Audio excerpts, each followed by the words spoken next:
Ma'am, maglalaban ako ngayon. Tigil mo muna yan. Ang gwapo pa naman itong manok ko na to. Gunggong!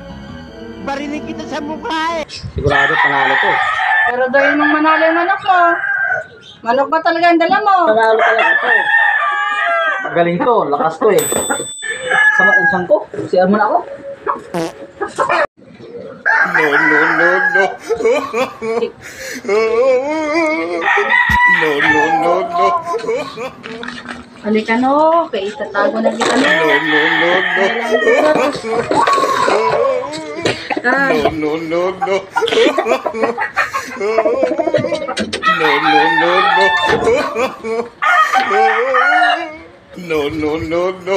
Tignan natin kung talaga yung ano. No, no, no, no.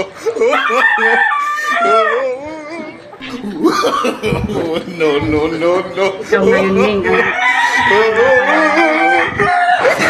Talaga, si Verdoy niya talaga mananalo siya.